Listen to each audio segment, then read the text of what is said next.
So now we're going to talk about how to open your heart. So we understood how powerful the heart is. Now we need to understand how to open the heart so we can live more authentically and we can have a greater impact on this world. So Renier, whatever you're ready, sir, the stage is yours. Thank you so much, John. I am super happy and excited to be here to be sharing a message that I truly believe your ego is not going to like, and it is how to open your heart to your authentic self. And yeah, at the same time, I can share a confession that I am challenged and super excited, challenged by the limited amount of time that I've got to share this message, and really excited by the opportunity to scratch your ego. Yeah, what I can share with you is that the ego wants to be special, and it is either going to be special love or it is going to be special hate. So I can start off to tell you that I know a guy whose heart was totally closed. He lived in complete non-acceptance of what is. He was so angry, shouting louder, harder, just to feel a little bit in control, which yeah, never happened. And I can tell you about this guy because that used to be me. Like, if you think that you were angry, I was more angry. Or even if you think that you were hurt, I was more hurt. And that's really the thing about the specialness, is the ego wants to be more special, more than another. So today I can share with you that I can talk about this with an open heart, and I can talk with this with an open heart because I know the pain and the suffering and the hurt that comes with needing to control anything outside. So now for the last 15 years, I have been living a totally different story. And along this journey of mine of searching, I have really created a code for awakening. So so at the end of this, I would really like to share a book that I wrote, an ebook, which is How to Be Free from Your Mind. And what I would like to share with you within this very limited time that I've got is three things. Number one, this upside down world of thinking. Number two, our agreements that we have made. And number three, the remembering. So yeah, I think let's start at this upside down world. Let's look at what Albert Einstein said, that he was certain of two things. Number one, the only constant in life is change. Everything changes all the time. And the other one he was questioning, which was human stupidity, like us humans doing the same thing over and over, expecting a different result. So the truth is that we have really forgotten how to be human beings. And as masters of our automatic way of thinking, we have become human doings, so busy in serving this individual self that with a kind of thinking all dear mekaar, which is our word in Afrikaans for being confused, like so busy with the doing that there's just no space for the being. So with that, I can share with you that all of us want to be unique, but we are not so unique. We are actually very much the same. And it's really because we have been programmed. It's like hardwired into our DNA that if we get to do a very specific thing in a very specific way, then we will have another thing. And when we have another thing, then we will be someone. Then we will be good enough to be someone that might be an authority figure, someone that might have some power. So that's really the first part of what I would like to share, is this whole upside down idea of thinking. You know, it never really matters how much how much we get to accumulate in this world: more drugs, more sex, more food, more money, better, more relationships. Like, it is never enough. So with all of that, we just want more and more and more and more, and when we get it, it's like, okay, but what is next? So that brings about this whole idea of suffering that is inevitable in this upside down way of thinking. It's really this world that we were born into, and it's really full of conditions, this whole idea of love. So in this upside down way of thinking, our hearts really got anchored, closed down, like in change. And before long, we were so caught up in the doing, that this whole idea of being was just way too much. So it needed to be doing, from the one thing to the other thing. And as we do things, we get things. And as we get things, we tie that up to that makes us good enough or not good enough. Good enough is something that is still going to come up quite a few times, especially in the upside down way of thinking, where we live in a world where the only constant in life is change. Everything changes all the time. But in this upside down way of thinking, we are in a space of fear, and it's just doing more and more with a closed heart, and never really experiencing enough. So the first part of what I said I'm going to share is this all dear mekaar way of being. And it is not a being, it's a doing, but that's confused. So with that, I would like to say, thank God we live in a world of duality, where everything have an opposite. Like every up has a down, every closed has an open, every judgment has an acceptance, and every doing has a being. But that is where most of us have a big fat problem, is with the being part, because of how we have been programmed. We've been programmed into a world where we are shown that before the age of 18 years old, we are shown and told, no, you can't do this, you don't have it, you're not ready, and it's almost like we are being programmed in how must we do this life thing. So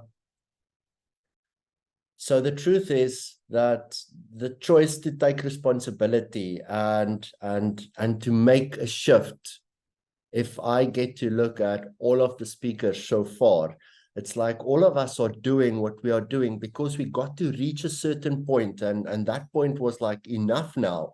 Like up until this point and no further, I am going to make another way if there is not another way. And to bring about this shift, this change inside of ourselves, we got to reach this point where life is now, in this moment.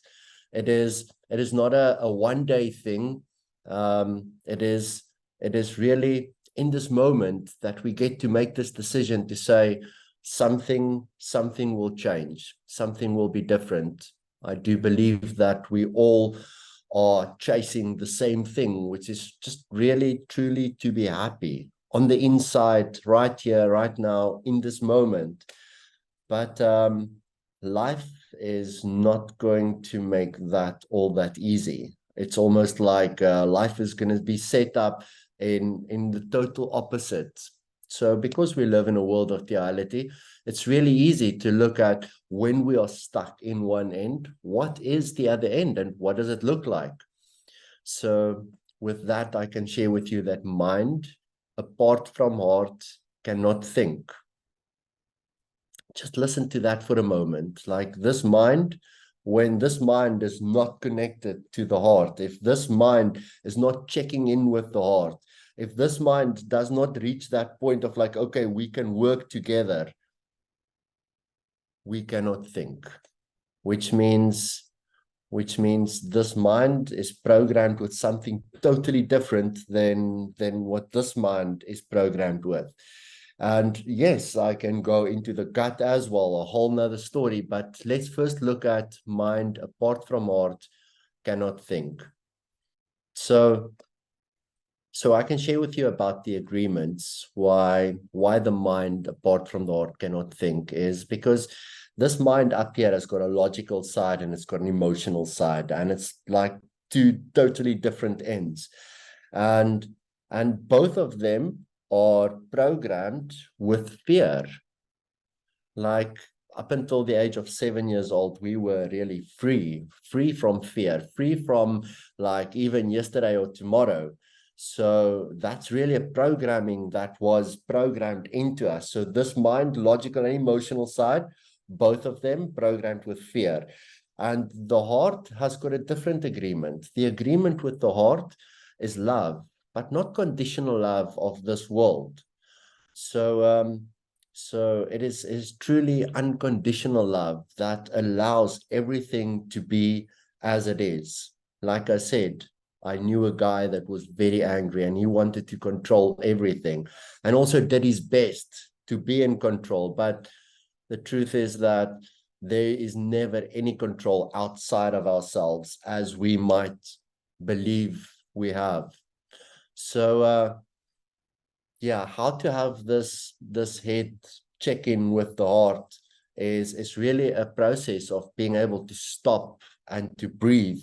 First of all, feed this mind the oxygen that it needs. And by being able to breathe and feeding the mind the oxygen, we get to check in with our heart and take a logical, either rightness or emotional approach to let's see what do you think you know, and have that what you think you know check in with your heart. It brings us to a point where the only thing that is left is to listen and not to think, like truly listen and be here.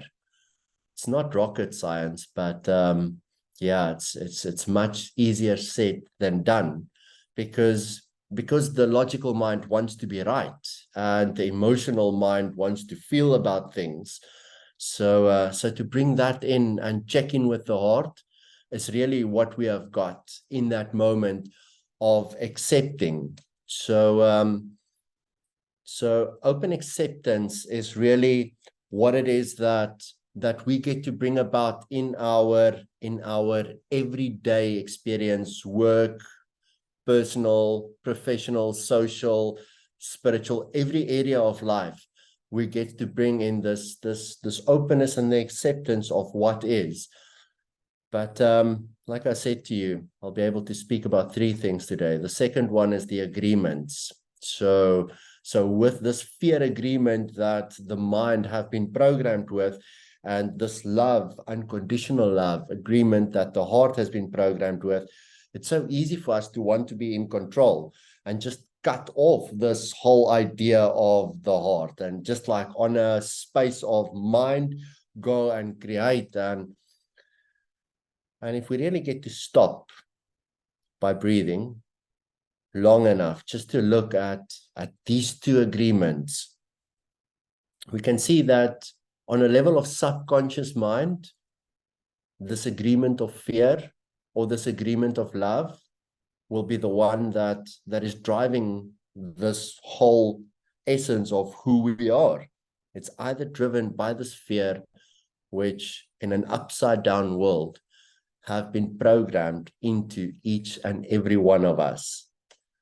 And for us to take the responsibility to undo the agreement with fear and strengthen the agreement with love is really a responsibility that when we choose to take that responsibility and say, okay, you know what, life is now, I am willing, I'm able to look at these two agreements, one being from a space of fear, very much tied up to what has happened in the past and what I want to have happen in the future.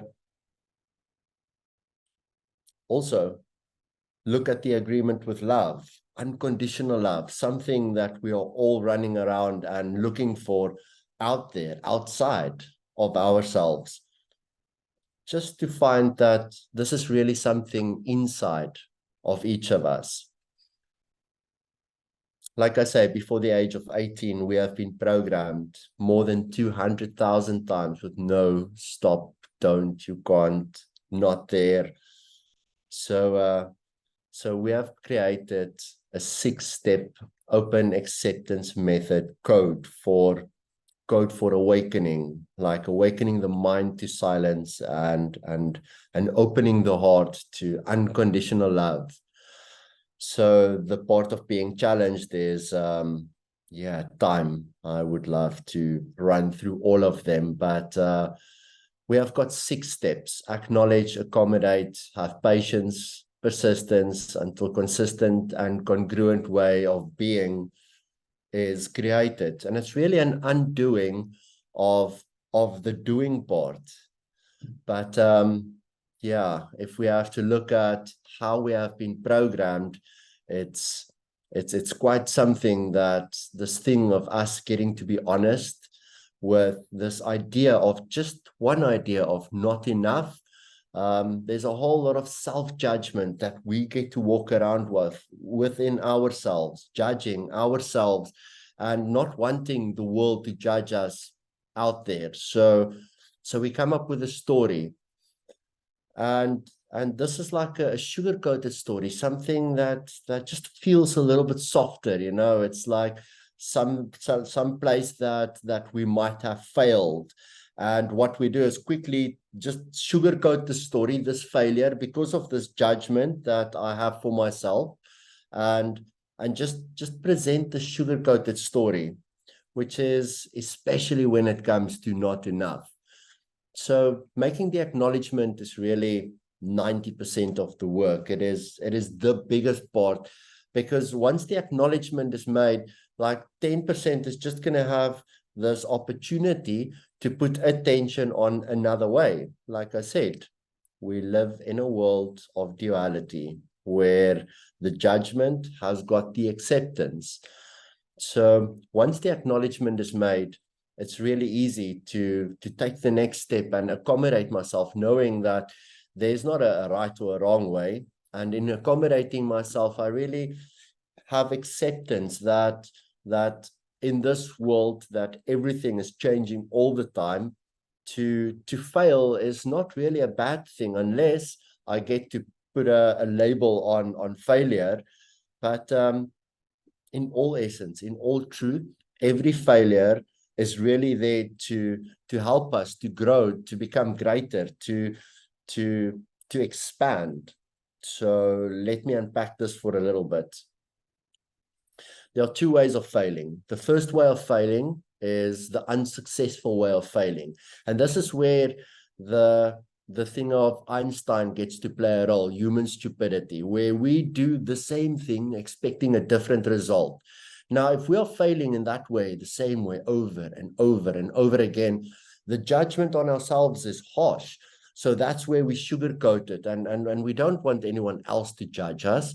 So that's where we sugarcoat it, and we tell a story about our failure. And as we do that, the fuck up really happens when we forget what the truth is and we start believing the sugar-coated story, because from that point, it's like a checkmate position that we have placed ourselves in. So that's the one end of failing, is unsuccessful failing. There's definitely the other end of failing, which is successful failing, and it is using every single failure as a measuring tool to see, like, what happened, how did it happen, and how do I prevent this from happening again. So with successful failing, we get to be honest and be like, yeah, I failed with this very specific thing. So in the moment of that failure, we really get to stop.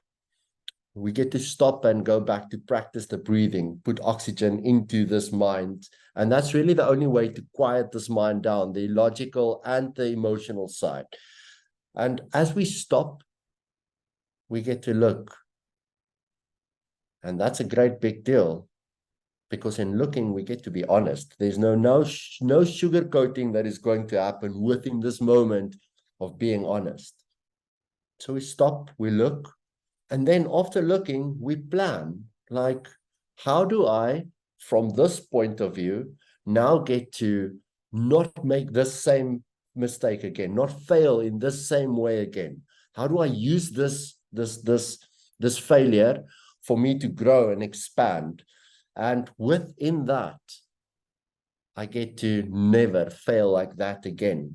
Like, life is set up for us to fail, and that is how it is going to play out. The only difference is, are we going to fail unsuccessfully in the same way over and over and over, or are we going to fail successfully in a way where we use our failures for us to grow and expand and actually become greater? Like, if you were to look at somebody that has gone into doing business and they failed 10 times, they never gave up once, and maybe on time 11 they got to run a very successful, amazing, strong business.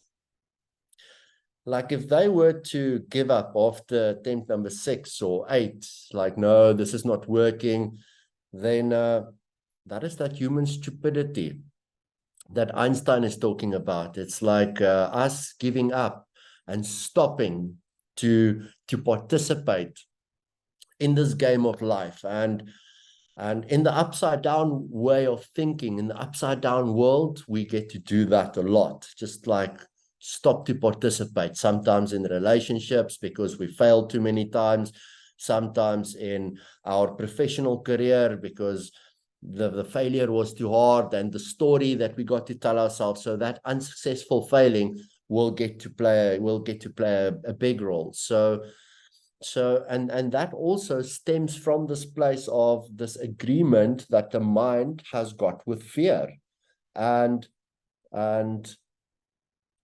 from acknowledging that this mind has got this agreement with fear, whether it is the logical side or whether it is the emotional side, allows us to take a step back and be like, okay, I can accommodate myself now, and I can accommodate myself to just be like, let me look at what another way would look like in acceptance of the acknowledgement of this not enough thing. What would it look like another way? So then we have to have patience with ourselves, because once we have seen it, once the awareness of it is there, it is, yeah, it's something that's going to be presented to ourselves over and over again. Ultimately, I can share with you that the purpose of life is to live, love life with an open heart. Like, in every moment, it's really, this is what we have got. And I can share with you a great story of someone that decided to stop living. And it was not a conscious choice, but it was just by following this head and not listening to the heart. So this is a client that I worked with. Yeah, his name is Ray, and that's what I will refer to him. And Ray had a super strong agreement with fear, but not a conscious agreement with fear. You see, what happened with Ray is he had a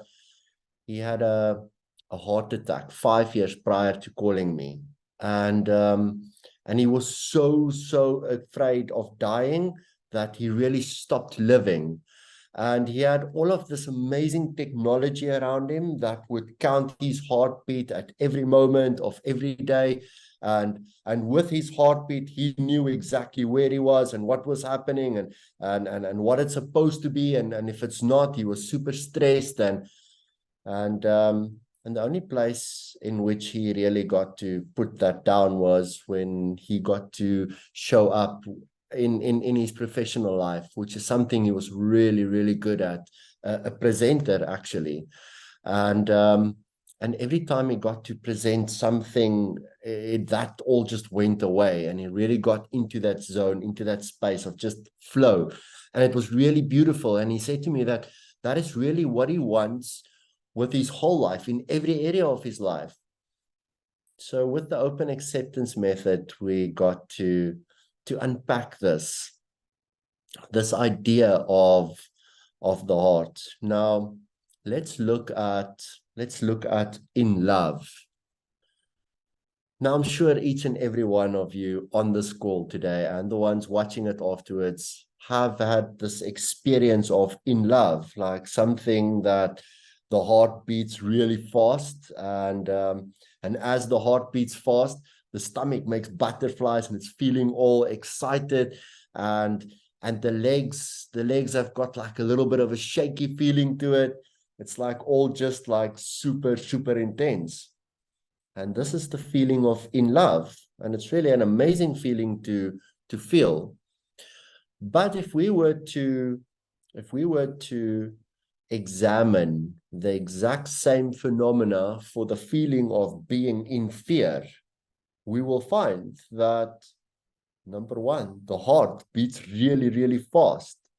Number two, the guts, it feels like it's turning, stomach's turning butterflies is like maybe not the right explanation, but the stomach feels like upset, and the legs, they feel like they want to go nowhere. So this is really interesting that then for the feeling of in love and for the feeling of in fear, it is the exact same phenomena, but the only difference is the agreement. So as we got to unpack this, Ray became aware that with him so focused on what his heart is doing all the time, he's just living in a state of fear. It's like I said, it's almost like he forgot to be alive. So with the open acceptance method, we got to look at how are we going to undo this agreement that he has got with fear and strengthen this agreement that he has got with love. So it was not even that long, I think 2-3 months of really practicing, participating in a new way of being. Like after having made the acknowledgement, having had his attention focused on the love, on his heart, he really had the opportunity to fall in love. He actually got to pack up the house that he was living in, move to a whole nother country, and got to experience the whole falling in love. So it's like I say, we could totally miss all of that just because of this agreement that the mind has got with fear and not allowing the heart to check in. So I would like to share with you that there are 6 ways. I would say 6 ways to definitely build this agreement. And it's something to cultivate, something that if we give this conscious attention in our everyday life, the agreement that we have with fear is being undone. It's like making it weaker, and the agreement that we have with love is one that's being cultivated and one that's being checked in with. So first, like I said, what the mind eats is oxygen. And when the mind does not get oxygen to eat, it eats itself. And the way in which it eats itself is really this like spinning of stories. I'm sure you have been in a disagreement with someone, an argument, if you will, and then they leave, but hours after they're gone, this mind is still spinning, and that's really a very common way of this mind keeping us away from ourselves. So the breath is something that allows us to go deeper. And then also drinking water. Drinking water is life. Like we are mostly water, and for us to hydrate our bodies allows the blood vessel veins, 16,000 kilometers of them, to transport oxygen throughout this whole body. Remembering to laugh, something that when the seriousness of life came to take over was not so important anymore. And this is not something that we need to learn how to do. This is like something programmed into each and every one of us. It's like this practice of being here and alive right now in this moment. It's there. It's just we have forgotten how to do that. So before the age of 7 years old, there was no conscious mind, and the subconscious mind was just open and free and loving to live and to laugh and to love. So I think with us being able to tap into the space of being free, being here, being now in this moment, it's like out of this upside down world and into an open world where we get this mind, because it's going to do what it's going to do, where we get this mind to check in with the heart. And this checking in with the heart is really, it's really something that also we have all been born with, this sense of, yes, this is good, no, that is not good. Like, we don't ever need anybody to come and stand behind us and say, hey, you are doing a good job, well done. Because when we do good, we know that we are doing good. The same when we are doing something that is not good. Like, inside of ourselves, we know what I'm doing right now is not good. Like, we don't need someone to come and say, hey, this is not working, you can't do this here. So for us to be able to trust this natural compass that's inside each and every one of us, like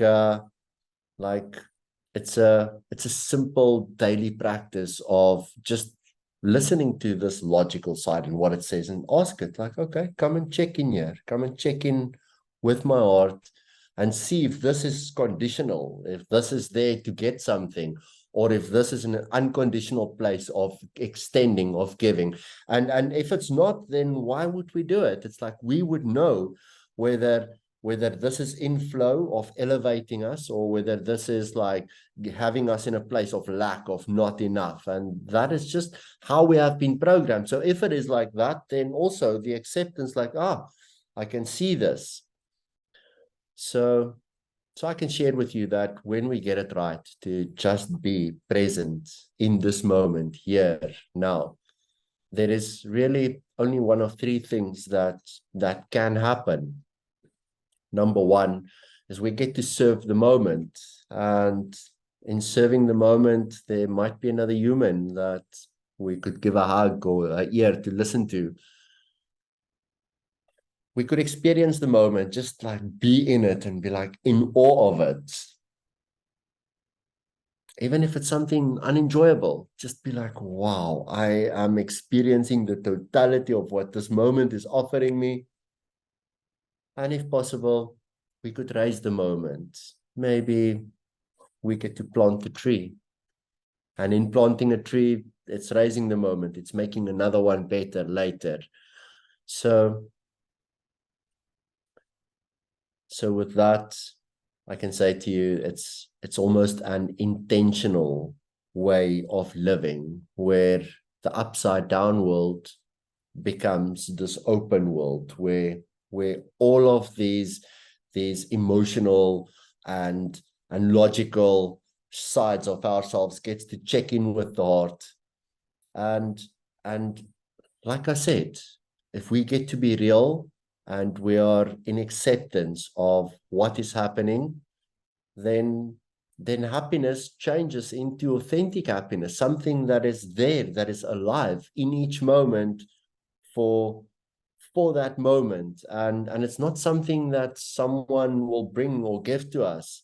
It's really something that we get to extend into that moment.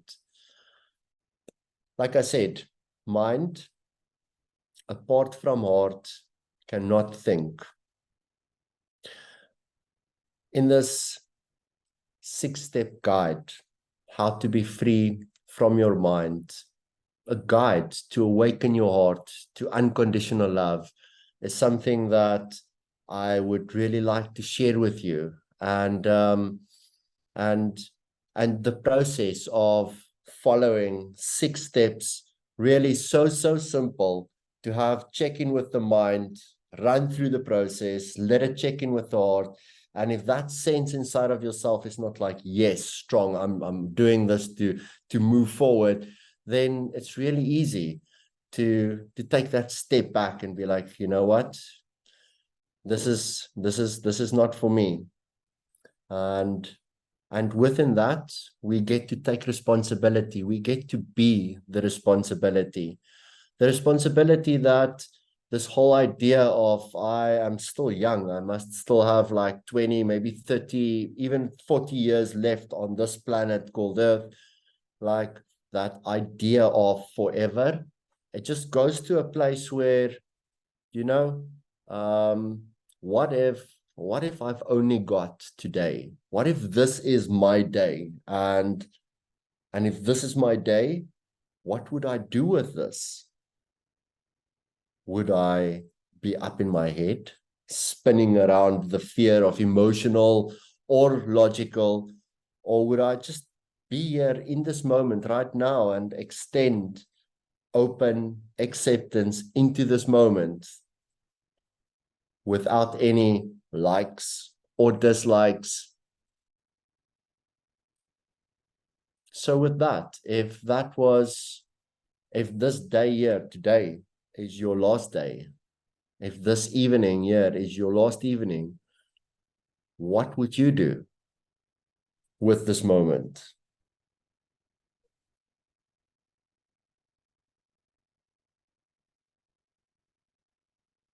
And I guess then the question to that answer is why don't you do it anyway? Like, why don't you get to live your life like that?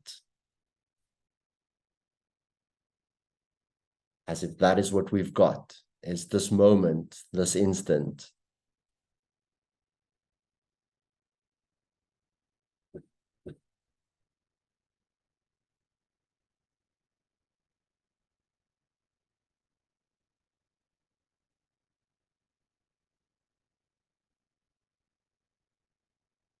Quite a moment. I think out of this thinking mind, out of this upside down idea of a world, the third thing that I would like to share with you is that none of this information is new.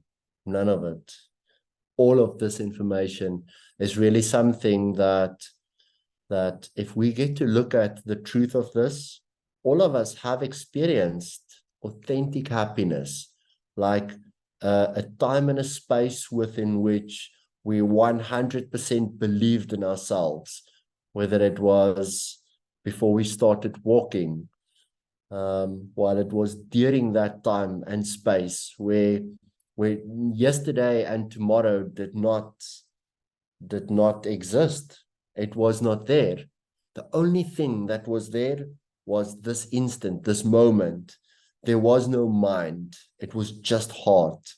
And it was unconditional possibilities. We had these giants moving around us, and we were looking at them like, I want to walk like that. And when we got it right, we got to laugh out of our stomach, like the most intense, deep, there now, in the moment, laugh, true happiness, joy, bliss. That's really our natural state of being. So in an open world where we get to accept, instantly let go of what is apparently happening, we get to be happy in this moment, here, now. That whole idea of one day I will go on holiday, one day I will be happy, one day I will retire, that whole idea of one day actually stops us from experiencing all of that in this moment, right now. And if it's just happiness, it's really an agreement away, one agreement. So undoing this agreement that we have with fear and strengthening this agreement that we have with love.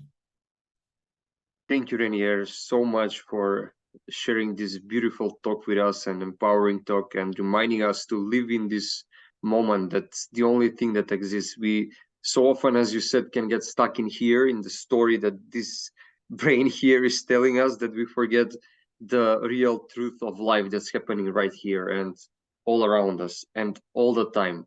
as you said, we chase infinity and we live as if we will be immortal forever, but we forget that the infinity that and eternity that exists is this moment, and it always was, so it always will be. If we forget that while navigating the seas, we forget that the journey is it. It's not the destination. The journey is it. The journey is what we should enjoy. Whether the sea is stormy and wavy or it's calm, you are there to enjoy and love and have fun along your voyage, not just to wait to arrive, right? Even when we listen to music, it's not that we want the song to come to some certain moment, we enjoy the whole song. And even if we play a guitar, we don't just want to come to the main part, we play the whole song. Life is about playing, it's about enjoying whatever happens. So thank you so much for reminding us of this. If anybody has a question, please feel free to leave them in the chat. Yes, definitely. I'll send all the replays when all of this is done, so you will always have a reminder to get back to this present moment with this beautiful talk. And also, if people want to work with you, where can they find you? Omethod.com has also got the free download on the ebook, which has really got the whole code for awakening, for quieting the mind, for opening the heart. And yeah, it's a free download, so please go and download the ebook. And it's like only a half an hour, 30-minute read, but jam-packed with amazing tools that allows you to undo this agreement that fear has got programmed into us and open the heart.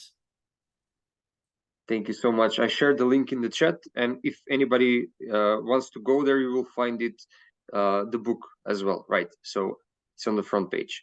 Yeah, Jamie loves being in the same space as a heart-centered man. So yeah, Jamie actually was one of the speakers. She was speaking about how to come to your center, how to come to this eye of the storm on the day of the mind, how to navigate the mind to come to this center. And you are talking today from the heart perspective, how to come to this center. So it's such a beautiful symbiosis of both talks.